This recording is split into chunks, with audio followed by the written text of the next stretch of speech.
আজকে আমরা দুইজন মিলে সন্ধ্যাবেলায় বেরিয়ে পড়লাম কিছু খাওয়া দাওয়া করতে। আসসালামু আলাইকুম everyone, welcome to my mini vlog. প্রথমে আমরা বাজারে একটু ঘোরাঘুরি করেছিলাম, কিন্তু তেমন কিছু কেনাকাটার দরকারই ছিল না। তাই তোমার দাদা ভাই বললো যে চলো হোটেলে গিয়ে আগে কিছু খেয়ে নি, কারণ খুব জোর খিদে পেয়েছে। হোটেলে ঢুকে এত সুন্দর সুন্দর এই খাবারের ছবি দেখে আমরা তো ভাবনায় পড়ে গেলাম যে কি খাবো, ফ্রাইড রাইস নাকি চিলি চিকেন নাকি বিরিয়ানি। সব ছবিগুলো দেখেই তো একদম লোভ লাগছিল, কিন্তু শেষে আমার চোখ গিয়ে আটকালো এই নুডলসের ছবির উপর। অনেকদিন নুডলস খাওয়া হয়নি, ভাবলাম আজকেই সেই সুযোগ। দাদা ভাইকেও বললাম চলো নুডলস খাই, গরম গরম মজাই লাগবে। অর্ডার দেওয়ার কিছুক্ষণ পরই টেবিলে চলে এলো এক প্লেট ধোঁয়া ওঠা নুডলস।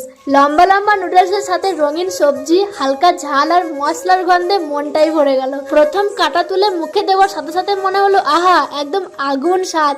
নরম নুডলসের সাথে সেই হালকা সয়া সসের ফ্লেভার আর বাঁধাকপির মিষ্টি স্বাদ, সব মিলিয়ে যেন জিভের নাচ শুরু হয়ে গেল। আমরা দুজনেই একবার চামচ তুলছি, একবার খাচ্ছি, আবার বলছি আরে এত মজা হচ্ছে কেন। হাসতে হাসতে তো আমরা দুজনে পুরো প্লেটটাই শেষ করে ফেললাম। মনে হচ্ছিল আরো এক প্লেট অর্ডার করি, কিন্তু না, ভাবলাম আজকে এই এক প্লেটেই সীমাবদ্ধ থাকি। তবুও স্বাদের কথা তো অনেকদিন মনে থাকবে। খাওয়া দাওয়া শেষ করে আবারও বাজারে ফিরলাম, আর ঠিক ওই সময় তোমার দাদা ভাই বললো যে আমার তো দিনের বেলায় আর চুল দাড়ি কাটার সময় পাচ্ছি না, তো আজকে সন্ধ্যাবেলায় একটু দাড়িটা কেটে নিয়ে চলো। তো সেই কারণে তোমার দাদা ভাই এই সেলুনটাতে চলে গিয়েছিল দাড়ি কাটার জন্য। আর সেই ফাঁকে কিন্তু আমি একটু মুদিখানার বাজারও করে নিয়েছিলাম, যেহেতু সেরকম কিছু বাজার করা ছিল না, জাস্ট চাল ডাল কেনার ছিল, তাই তোমার সাথে আর ভিডিও শেয়ার করিনি। যাই হোক, চলো তোমার দাদা ভাই তো দাড়ি কাটা কমপ্লিট হয়ে গেছে। এই দেখো তোমার দাদা ভাইয়ের ফাইনাল লুক। তো যাই হোক, চলো আজকের এই ছোট্ট মিনি ব্লগটা এখানে শেষ করছি। এভাবেই শেষ হলো আজকের এই ছোট্ট আউটিং। একটু বাজার, অসাধারণ নুডলস খাওয়া, সামান্য মুদিখানা কেনাকাটা, প্লাস তোমাদের দাদা ভাইয়ের সেলুনে দাড়ি কাটা।